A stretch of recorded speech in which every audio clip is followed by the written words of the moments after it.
Hi everyone. I thought about doing a little video about a point that came a lot into comments and messages about the gender thing versus the polarity thing. That's a very big one, and I will try to stay a bit compact into the explanation of it. The thing is that for most of us, since we've born, we've been set into a jail, which is the jail of the pink clothes and room or blue clothes and room. And the pink clothes baby play with this kind of toys, and the blue clothes baby play with those kind of toys. And we've been making a segregation in that way, a separation, and we've been pushing people to be more extreme in that polarity.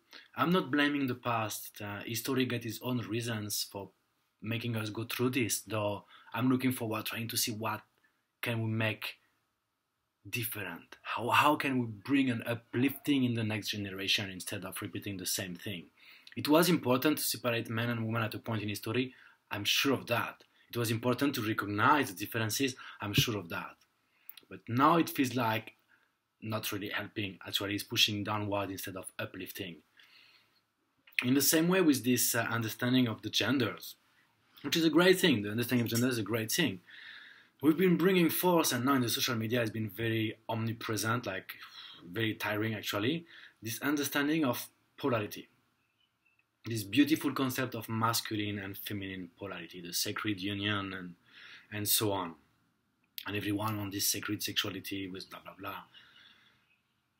But there is here a huge misunderstanding, is that people believe that, okay, we all agree in theory, we all have this masculine and feminine, we all agree in theory, but still, in practice, actually, the pink baby is more of a feminine thing, and blue baby is more of a masculine thing.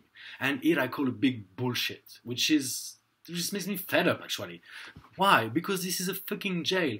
We are complaining because they put us in this pink and these blue clothes, and we have these puppets or these little cars, which may have been what we wanted or may not, because it's irrelevant about a pink baby should have a pink puppet or not. The thing is that a baby should have the toys that makes him evolve as he wants to evolve, or regardless of the color of his clothes and what is in between or not in between his legs.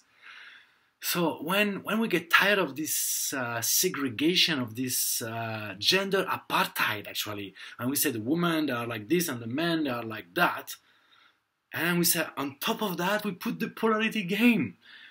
I've been spending some time in a school, which I am very thankful for everything I've been learning there, but still there is things I detach a bit. In that school, they were teaching men how to be masculine and women how to be feminine. Why? Because like this, it creates polarity, which means it creates attraction, which is great. We all want to play with this attraction, or maybe not all, but most. The problem is that doing so, it creates unconscious conditioning again that a man should be masculine and a woman should be feminine. And that sucks. Not because I think so, it sucks because all of us have moments of those two polarity. All of us have aspect of these two polarity. None of us is masculine. None of us is feminine. This is bullshit, because there is what you show and what you don't show. There is what is most present, what is less present, what is subtle, what is obvious. And there is what's happening out, what's happening in, there is what's happening with that person, what's happening with that other person, there is what's happening now, what will be happening later on. It's just changing all the time. All the fucking time. There is no such thing as one person being masculine, one person being feminine. No. There is one person right now being this proportion of masculine and feminine. Yes. So when you add this thing, which is very changing, into one person, regardless of the gender, and you fix it onto the gender, oh my god, it's such a jail. The gender thing is already a jail in itself. So the gender thing plus the polarity is like, oh my god, this is almost a stigma of how I have to be and how I'm not allowed to be if I want to be accepted. And accepted first, and this is the most awful part, accepting by myself. Because when I make this segregation outside, I make this segregation inside. If somehow I believe a man should be like this and a woman should be like that, or not like this, like that, I definitely say that and think that and believe that because I believe this about me.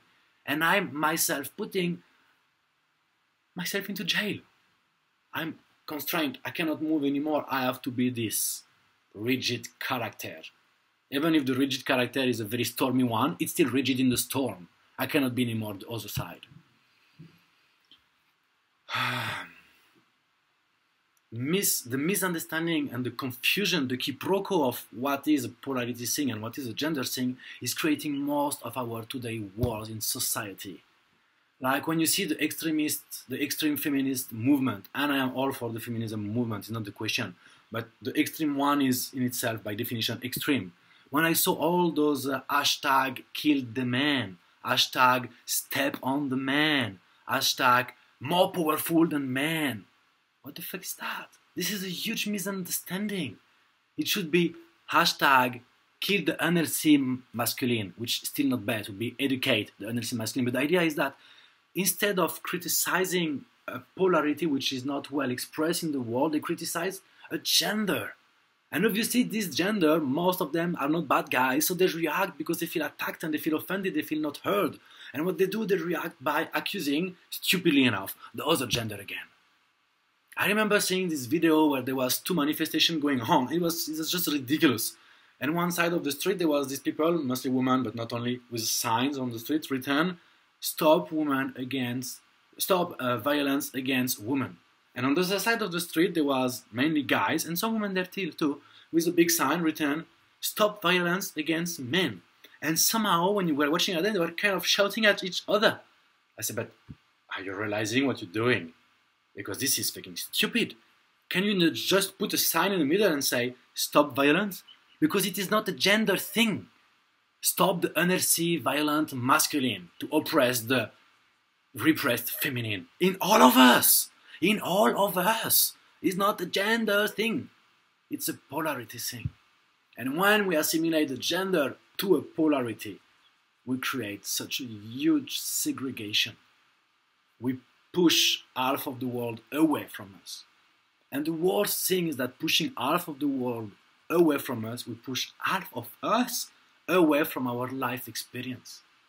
We are ourselves constrained and blocked and limited in a certain capacity of life experience, not full capacity, not full potential, far from it. What would happen if we disconnect the idea of gender and the idea of polarity? Gender understanding is amazing. Yes, physically, hormonally, men and women are very different. Psychologically, there is also many differences. At many ways, there is many differences. Yes, it's nice to understand the difference because it can unite. It can make us understand each other and communicate better.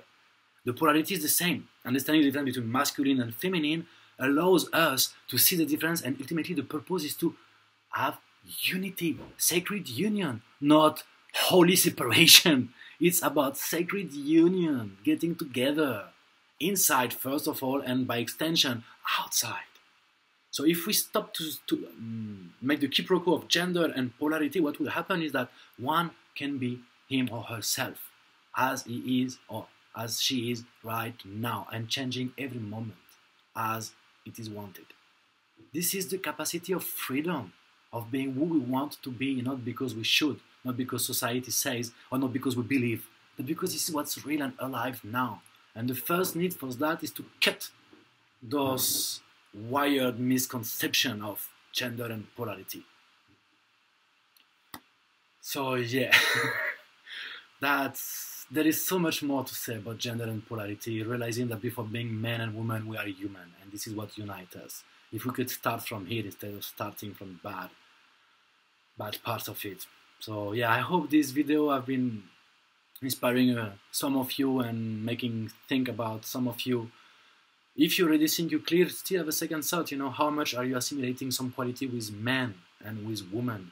And are you able to work on shifting the word men and women with feminine and masculine, realizing that we all have this? In the same way, it's not a woman is emotional and a man is rational. Or it's not a woman is a flow and a man is stability. No, this is a polarity thing. Meaning, we both have it. It's not like men are not emotional. Yes, men are emotional as much as women, though they don't access it that easily and that often. But that's a polarity thing, not a gender thing. Very different. Men have a lingam. That's a gender thing. Women have boobs. That's a gender thing. And then to that, we can dig and go into the transgender game now. So I'm opening a new door, which is not for this video anyway, but to understand what it is. So let's drop the gender thing for a while. Let's stay with the polarity for what it is, an understanding of the different flavors and qualities of every single aspect of life. That being said, I hope this video was helpful and inspiring to some of you, and being a man, a woman, in between, beyond those characteristics, being right now in your masculine, feminine, and all of this storming, much love to you.